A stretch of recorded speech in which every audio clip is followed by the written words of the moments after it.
चलिए बच्चों, आज हम अपने एक नए चैप्टर के बारे में बात करने वाले हैं जिसका नाम है ग्रेविटेशन। बच्चों, इस चैप्टर को अच्छे से समझने के लिए आपको फोर्स के बारे में पता होना चाहिए। तो मुझे बताओ, आप जानते हो कि फोर्स क्या होता है? पुल और पुश, इसे हम फोर्स बुलाते हैं। किसी भी चीज को अपनी तरफ खींचना या अपने से दूर पुश कर देना, इसी प्रोसेस को हम फोर्स के नाम से जानते हैं। इसके अलावा बच्चों, आप ये बात भी जानते होंगे कि फोर्स कई डिफरेंट टाइप के हो सकते हैं। अभी अगर हम चाहें तो फोर्स को मेनली दो मेन कैटेगरीज में डिवाइड कर सकते हैं, contact force and non contact force. अभी बोलो, कॉन्टैक्ट फोर्स किसे बुलाते हैं? वो फोर्स जिसे लगाने के लिए हमें ऑब्जेक्ट को टच करना पड़ता है, उस फोर्स को हम कॉन्टैक्ट फोर्स कहते हैं। और जिस फोर्स को लगाने के लिए हमें ऑब्जेक्ट को टच करने की जरूरत नहीं है, उस फोर्स को बच्चों हम नॉन कॉन्टैक्ट फोर्स के नाम से जानते हैं। जैसे कि मैं आपको कुछ एग्जांपल देकर बताऊं। मान लीजिए यहाँ पर एक टेबल रखी है। अभी इस टेबल को मुझे थोड़ा सा साइड करना है, तो मैं क्या करूंगा? अपने हैंड की हेल्प से मैं इसको धक्का मारूंगा और ये टेबल दूर चली जाएगी। तो बताओ, इस टेबल पर फोर्स लगाने के लिए मैंने इस टेबल को टच किया, तब जाकर मैं इसको मूव करवा पाया। तो बोलो, ये कौन सा फोर्स है? ये कॉन्टैक्ट फोर्स है या नॉन कॉन्टैक्ट फोर्स है? तो आपके दिमाग में बच्चों आ रहा होगा कि यहां पर फोर्स लगाने के लिए मैंने इस ऑब्जेक्ट को टच किया था, तो फिर ये कौन सा फोर्स माना जाएगा? Contact force.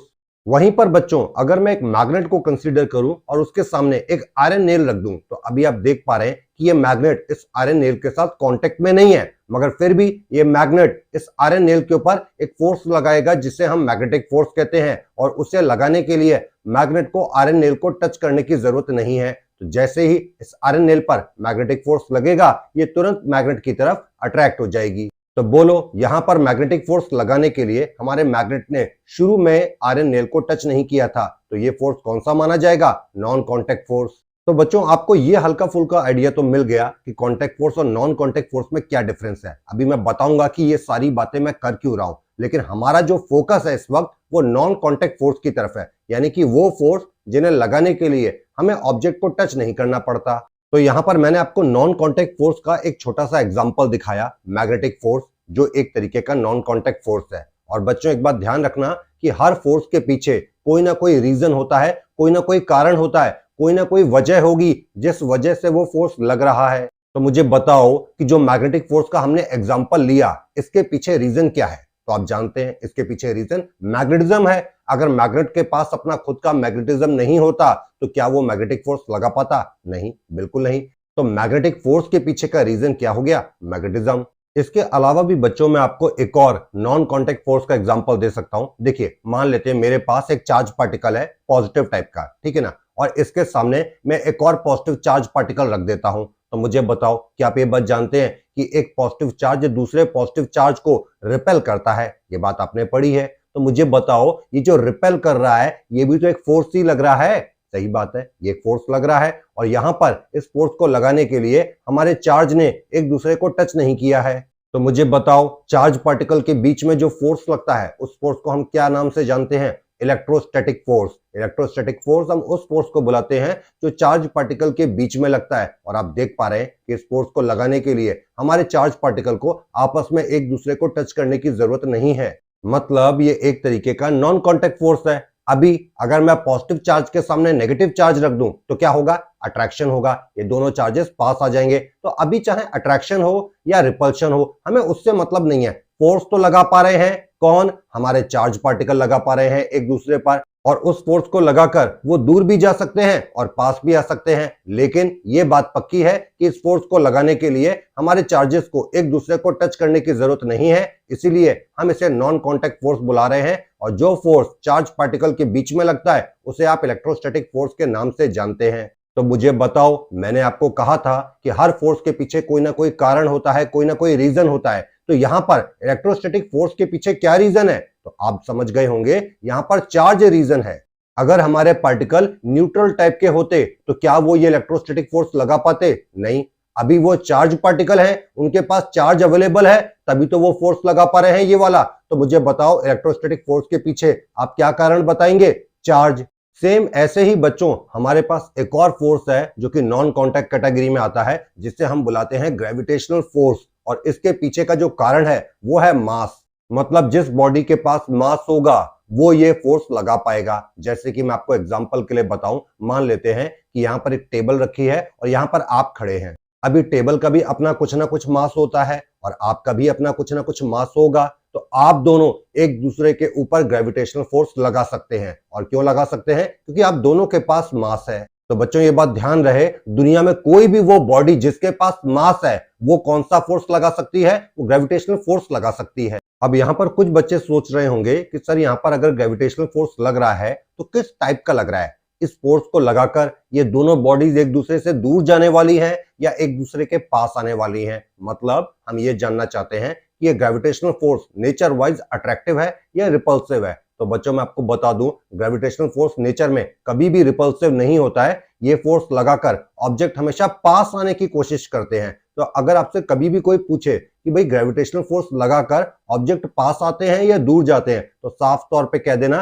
भैया अट्रैक्टिव फोर्स है, हमेशा ऑब्जेक्ट पास ही आएंगे। इस फोर्स को लगाकर ऑब्जेक्ट कभी भी दूर नहीं जा पाएंगे। तो बोलो ये फोर्स किस टाइप का हो गया? अट्रैक्टिव नेचर का।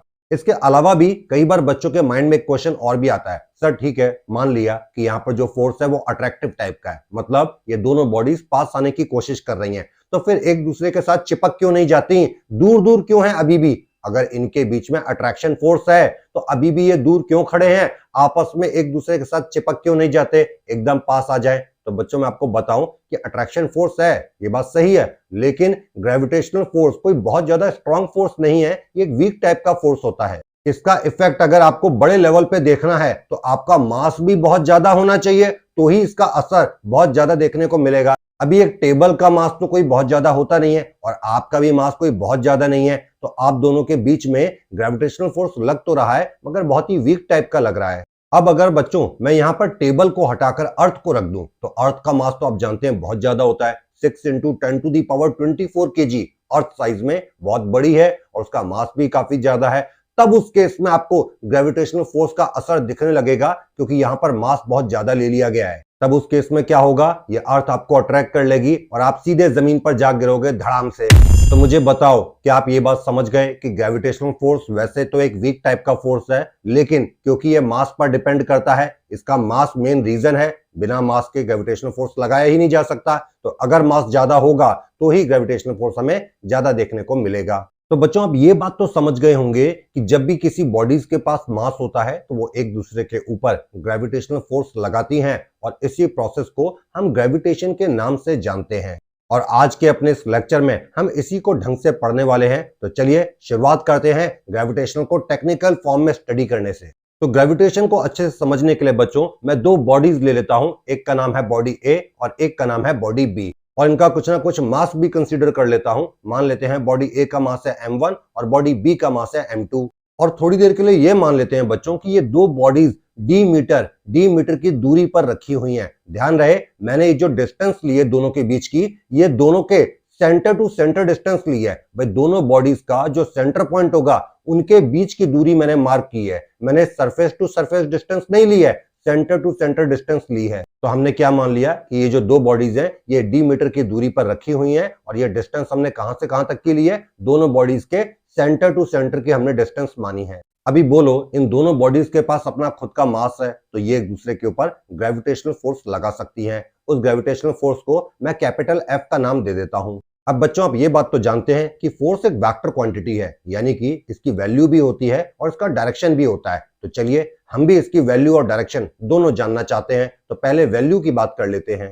तो बच्चों जो ग्रेविटेशनल फोर्स इन दोनों बॉडीज के बीच में लगेगा वो इन दोनों बॉडीज के मास पर डिपेंड करेगा, क्योंकि ग्रेविटेशनल फोर्स के पीछे जो मेन कारण है वो मास है। तो अभी इस बॉडी ए का मास कितना है? m1। तो जो ग्रेविटेशनल फोर्स है वो m1 के डायरेक्टली प्रोपोर्शनल होगा, यानी कि अगर बॉडी ए का मास ज्यादा होगा तो ग्रेविटेशनल फोर्स ज्यादा लगेगा, और अगर इस बॉडी ए का मास कम होगा तो ग्रेविटेशनल फोर्स कम लगेगा। तो बताओ मैं क्या बोल सकता हूं कि जो ग्रेविटेशनल फोर्स F है वो m1 मास के डायरेक्टली प्रोपोर्शनल होगा। ठीक वैसे ही हमारा ग्रेविटेशनल फोर्स मास m2 के भी डायरेक्टली प्रोपोर्शनल होगा। भाई दोनों बॉडीज के मास के वो डायरेक्टली प्रोपोर्शनल होगा। अगर इस मास को भी बढ़ाओगे तो भी ग्रेविटेशनल फोर्स बढ़ेगा। तो मैं क्या लिख सकता हूं कि force is directly proportional to m2।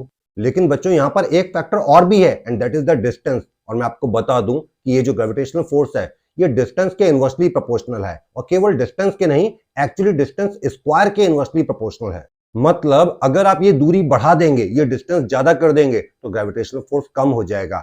और अगर आप इस डिस्टेंस को कम करते हैं, यानी कि ऑब्जेक्ट को पास में रखते हैं, तो फिर उस केस में ग्रेविटेशनल फोर्स ज्यादा लगेगा। तो फिर आप समझ पा रहे होंगे कि फोर्स और डिस्टेंस के बीच में इनवर्स रिलेशन दिख रहा है। लेकिन मैंने डिस्टेंस नहीं, डिस्टेंस स्क्वायर बोला। अब इसका क्या मतलब है? देखो, इसका मतलब साफ है कि अगर आप दूरी को, जो डिस्टेंस है, उसको डबल कर दें, दुगना कर दें, तो जो फोर्स होगा वो 4 टाइम डिक्रीज कर जाएगा, क्योंकि यहां पर रिलेशनशिप स्क्वायर का है। अगर आप इसी डिस्टेंस को 3 गुना, 3 टाइम्स बढ़ा दें, तो जो फोर्स होगा वो 9 टाइम डिक्रीज कर जाएगा। तो जैसा भी इंपैक्ट आप डिस्टेंस पर डालोगे, उसका स्क्वायर फॉर्मेट में असर आपको ग्रेविटेशनल फोर्स पर देखने को मिलेगा। इसीलिए मैंने क्या बोल दिया कि फोर्स जो है वो डिस्टेंस स्क्वायर के इनवर्सली प्रोपोर्शनल है।